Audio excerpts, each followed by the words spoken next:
Did you know that the very first Merfolk ever printed were Merfolk of the Pearl Trident way back in Alpha? That's right, the fish have been here since the very beginning, and they've been swimming their way into players' hearts for over 20 years now.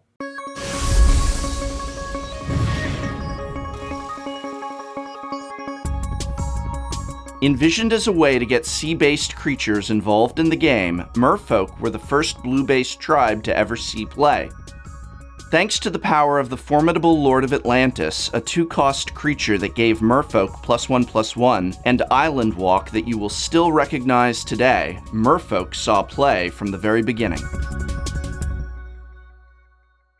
And have they ever? Today, Merfolk is a premier deck in Modern, where it continues a history of success in nearly every format, from Standard to Extended to Modern to Legacy to even Vintage, where Joel Lim won the 2013 Vintage Championship with a Merfolk deck, aptly named Fish.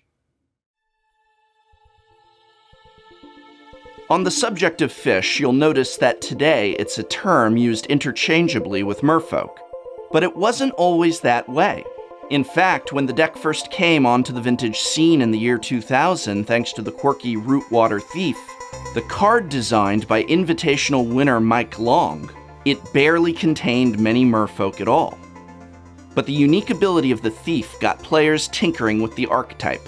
And before long, Manta Riders, Tidal Warrior, and trusty Lord of Atlantis were beginning to swim onto the scene. The next evolution came with the printing of Standstill in Odyssey.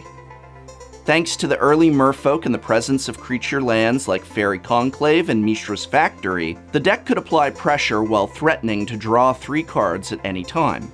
But as the metagame evolved, most of the Merfolk actually left the deck, even though the tempo decks that remained retained the fish moniker.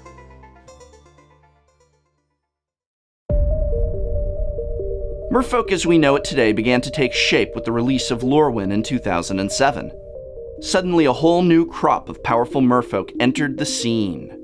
Backed up by counterspells like Daze and Force of Will, the new breed of fish paired perfectly with Aether Vial and honorary Merfolk Mutavault. The deck began to take shape.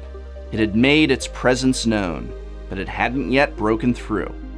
That changed with the release of Zendikar in 2009 and the unassuming Spreading Seas. By messing with the opponent's mana and gifting the Merfolk player an unblockable path to victory, the enchantment aura became a mainstay. 2 sets later in Rise of the Eldrazi, Coralhelm Commander came along and gave the deck another potential lord. With its increasing playability, Merfolk won a few major tournaments. In 2010, Tomoharu Sato won Grand Prix Columbus with Legacy Merfolk, splashing black for Engineered Plague and Perish out of the sideboard. Later that year, Marin Leibart made the top 8 of Pro Tour Amsterdam with a version of the deck, modified for the now discontinued Extended format.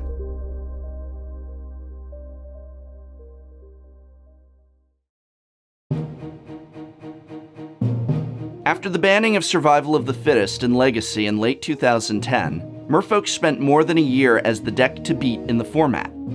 In 2013, the Commander deck Mindseas added a new fish to the ranks, True Name Nemesis. This powerful creature made such a huge impact that it won a Legacy Grand Prix in its debut.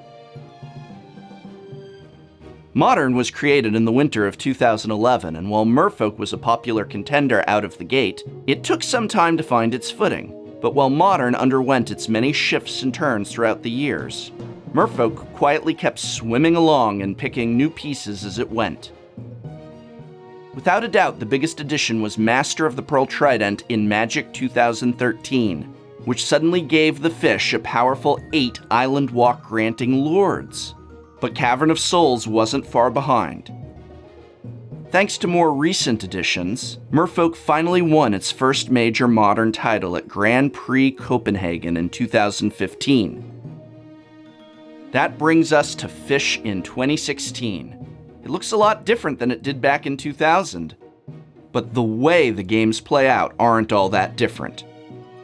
The ideal start is an Aether Vial to keep the creatures flowing, all the while using mana to disrupt opponents from playing their game. As the creatures fill the board for fish, games can end in the blink of an eye as a Lord of Atlantis or Master of the Pearl Trident pump the team and let the deck finish the game out of nowhere. A deck with so many redundant pieces, Merfolk is hard to shut down, and its success over the years is testament to that. So whether you're playing Modern, sleeving up for Legacy, or willing to make a splash into Vintage and fuel your school perhaps with a Black Lotus on the start, now you know your fish. Good luck keeping your head above water. No, wait, we're Merfolk. We want to keep our heads below water so we can breathe. And if you'd like to hear Did You Know Magic, did you know there was more Did You Know Magic videos to be seen in the Did You Know Magic playlist? So make sure to click and explore and subscribe to Gathering Magic for more. I'd like to thank Corbin Hosler for writing this script. You can find more of his work on the coverage team for Wizards of the Coast or on his weekly podcast, Brainstorm Brewery. You can also check out my work over at Tolarian Community College, where you can find everything from Magic the Gathering product reviews to deck techs to introductory lessons to help you become a more informed Magic the Gathering player. Hope to see you there.